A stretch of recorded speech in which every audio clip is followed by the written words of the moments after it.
नमस्कार। कैसे हैं आप? मैं हूं मनीष ठाकुर और आप देख रहे हैं द व्यूज मीडिया।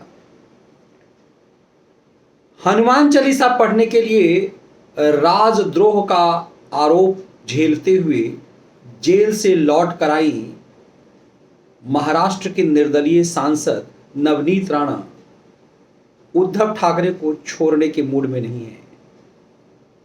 नवनीत चाहती हैं कि उद्धव पूरी तरह से अपनी ऊर्जा उन्हीं के खिलाफ इस्तेमाल करें और उद्धव अपनी ऊर्जा का दुरुपयोग जितना नवनीत राणा के खिलाफ करेंगी, नवनीत राणा का कद राष्ट्रीय राजनीति में उतना ही बढ़ता जाएगा। इसीलिए दिल्ली आकर नवनीत राणा ने ताल ठोक दिया है। दरअसल डर नवनीत राणा को भी लगता है कि महाराष्ट्र में जिसकी सरकार है वो किसी को भी जेल भेज सकती है। इसीलिए नवनीत अपने विधायक पति के साथ दिल्ली में है। आखिर नवनीत का यह अधिकार भी तो है क्योंकि दिल्ली में वो सांसद हैं। अब नवनीत राणा उद्धव ठाकरे की शिवसेना को सुलेमानी सेना कह गई। हिंदुत्व का झंडेवदार कहलाने वाली शिवसेना, अयोध्या में बाबरी विध्वंस का क्रेडिट लेने वाली शिवसेना, उसे सुलेमानी सेना कोई कह दे तो चोट कहां लगी होगी यह समझा जा सकता है। सुलेमानी सेना कहते हुए उद्धव ठाकरे के सिपह सालार संजय राउत को नवनीत ने शकुनी मामा तक कह दिया। और शकुनी मामा कहने में शुरुआत उनके पति रवि राणा ने की तो नवनीत ने क्लियर भी कर दिया कि इशारा शकुनी के तरफ के लिए किधर की तरफ है। शकुनी को इतिहास इस रूप में याद करता है कि उसने कौरव वंश का तबाही का प्रण किया था और तबाह करके ही छोड़ा। तो क्या संजय राउत उद्धव ठाकरे की तबाही का एक प्रण लेकर चल रहे हैं, इसीलिए शकुनी मामा उन्हें कहा। अब कल्पना कीजिए कि यदि शिवसेना को सुलेमानी सेना कहें और उस बड़बोले संजय राउत को शकुनी मामा, तो चोट कहां लगी होगी।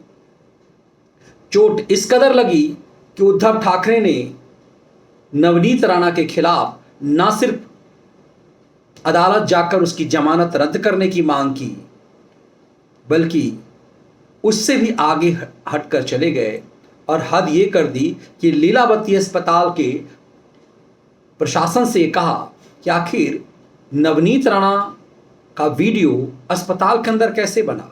इतना ही नहीं, सरकार की तरफ से पूछा गया है कि अस्पताल प्रशासन बताए कि कहां कहां का वीडियो बना, क्यों बना, किसने बनाया, कौन डॉक्टर था और नवनीत राणा का इलाज यहां किस चीज का चल रहा था और क्या हुआ।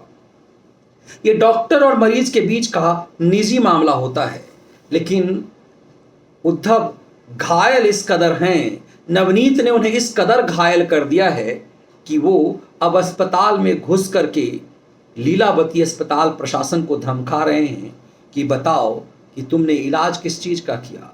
ये देश आज तक नहीं जान पाया कि सोनिया गांधी का इलाज किस चीज का विदेशों में हो रहा था कि वो एसपीजी के संरक्षण में होते हुए भी बीच के देशों से एसपीजी ड्रॉप करके कहाँ जाती थी, कहाँ इलाज करती थी, इस देश को आज तक पता नहीं चल पाया, जबकि इस देश को जानना चाहिए। नवनीत राणा किसका इलाज क्या करा रही हैं ये जानने का हक देश को नहीं है, क्योंकि नवनीत किसी ऐसे जिम्मेदार पद पर नहीं है। उनके संसदीय क्षेत्र के लोगों के लिए ये चिंता हो सकती है, लेकिन सोनिया तो इस देश की विपक्ष की अग्रणी नेता रही, मनमोहनी सरकार की सुपर प्राइम मिनिस्टर थी, इसलिए देश की चिंता सोनिया गांधी के स्वास्थ्य के लिए होना वाजिब है, लेकिन ये आज तक पता नहीं चल पाया। लेकिन उद्धव ठाकरे को इस बात की चिंता है कि नवनीत राणा का इलाज क्या, किस चीज का चल रहा है। इसीलिए नवनीत ने यह भी कह दिया कि किस स्तर तक और गिरेंगे उद्धव ठाकरे कि एक महिला के किस चीज का इलाज हो रहा है वो जानना चाहते हैं, हम उन्हें सब कुछ बताएंगे। दरअसल नवनीत ये चाहती हैं कि वो उलझते जाएं, इसीलिए नवनीत यहां भी नहीं रुकी। जेल से लौटी घायल शेरनी की तरह नवनीत राणा ने उद्धव ठाकरे के लिए यह भी कहा कि मैं चैलेंज देती हूं 14 नवंबर को जो आप रैली कर रहे हैं जिस रैली के लिए ड्रामा किया जा रहा है कि ये रैली आग लगाने वालों के खिलाफ है और चूल्हा जलाने के लिए हम ये रैली कर रहे हैं, ये बात शिवसेना जैसी पार्टी कर रही है और ये तुष्टीकरण की हद है। इसीलिए 14 मई को मुंबई की रैली के लिए नवनीत राणा ने सीधे तौर पर चैलेंज किया है उद्धव ठाकरे को कि वहां तुम बताओ कि कहां से चुनाव लड़ोगे विधानसभा का, और उद्धव जहां से चुनाव लड़ेंगे हम वहीं से चुनाव लड़ेंगे। उद्धव को हर एक बात के लिए चुनौती देते हुए नवनीत अब उन्हें बेचैन कर रहे हैं और ये कह रहे हैं कि बाला साहब ठाकरे का दौर अलग था, उस दौर में वो चुनाव नहीं लड़ते थे लेकिन हिंदुत्व के लिए लड़ते थे। अब ये जब चुनावी मैदान में हैं तो हिंदुत्व के खिलाफ लड़ रहे हैं। सुलेमानी सेना शब्द कह के दरअसल उद्धव ठाकरे को कहीं का नहीं छोड़ा है और इस लड़ाई को दरअसल नवनीत ये चाहती हैं कि नवनीत बनाम उद्धव ठाकरे हो जाए। उद्धव इन तमाम चीज़ों में उलझते जा रहे हैं और उन्हें पता ही नहीं चल रहा है कि इस उलझन में शरद पवार का क्या फ़ायदा है। धीरे धीरे यह भी दिख रहा है कि नवनीत राणा के साथ साथ वो अपने भाई राज ठाकरे में भी उलझ रहे हैं और इसकी पूरी बुनियाद माना जा रहा है कि शरद पवार ने रखी है, क्योंकि कभी शरद पवार की नवनीत से निकटता, कभी राज ठाकरे से, तो कभी यह भी दिखता है कि मनसे के कार्यकर्ता गृह मंत्री पाटिल से मिलते हैं और शिकायत करते हैं। तो इस समझ में आता है क्या नवनीत और राज ठाकरे के पीछे का खेल शरद पवार चला रहे हैं। लेकिन उन सब से अलग हट करके इस लड़ाई में शिवसेना क्या पा रही है। लगातार नवनीत राणा इस महाअघाड़ी की पार्टी में हिंदुत्व को लेकर के शिवसेना पर हमला क्यों कर रही है। हिंदुत्व का मुद्दा, हिंदुत्व के खिलाफ ताल तो हमेशा शरद पवार और कांग्रेस ठोकती रही, तो शिवसेना कहाँ उलझ गई। लेकिन जितना उलझने से ठाकरे अब बचना चाह रहे हैं, नवनीत उन्हें उस मकर जाल में और फंसाते जा रही है। दरअसल नवनीत उन्हें प्रवोक कर रही है। जेल से लौटकर घायल शेरनी के रूप बनकर आई नवनीत अब उन्हें इस कदर प्रवोक कर रही है कि उद्धव ठाकरे की मजबूरी हो गई है नवनीत पर हमला करना।